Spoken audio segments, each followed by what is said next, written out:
you're the activist, you're the groundswell. You are going to go back to your communities and you are going to do what our founding fathers told us. Not only do we have the right, but the responsibility to do, which is to take back government into the hands of the people. We don't work for them. They work for us, and they've forgotten that. And so what you do next makes all the difference. You will either be the generation who brings it back home, who lets the American people go again, or you'll be the generation that threw it away. And I have a feeling, having met a couple of you, you are not the throwaway kind of people. You're the hard workers. You're the ones who are going to do it. Because what we're talking about here is really the business model of media and how it affects the content and the bias of media. So, Johnny Carson to Stephen Colbert, that happens in just the course of a couple of decades. So, a lot of people think that you're going to date somebody and then you're going to love them so much that you'll make the decision to get married. It's actually the reverse. You make the decision to get married and then you meet the right person. All is not lost, but it will be if you and I allow the left to censor us and to silence us. The silencing cannot happen. Words of Saint Joan of Arc, I was born for this, and you were born for this moment.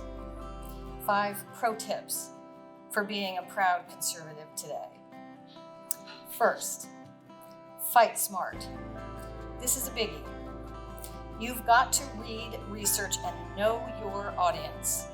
So those 3 things, not repeating the negative and putting yourself in a bad viral clip moment, making sure that you flip the argument on its head and showing empathy, those 3 things are going to be how you're going to handle a hostile question, okay? There have been plenty of studies actually conducted that have shown that when it comes to how we consume news and get our recommendations, social media is the first place that we go to. But users that are in, I think, our age demographic, we don't go to traditional news sources.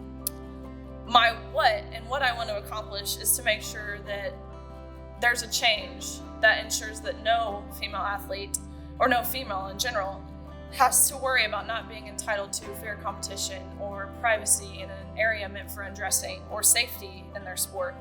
This taught me the big lesson I'd like to impart today. Don't wait until you're older or less busy to be a leader. It's like going on national TV is one thing, but when you're actually changing someone's life when they're being attacked, that just means the world. This ideology was evil, and that it was so worth challenging because while it may be intimidating at first, you can show your peers that there is another viewpoint to this, that there's a whole nother side, and you can also expose these professors for being the radicals that they are. It's extremely rewarding to show people, like, this is radical, this is not normal, there's a whole nother side.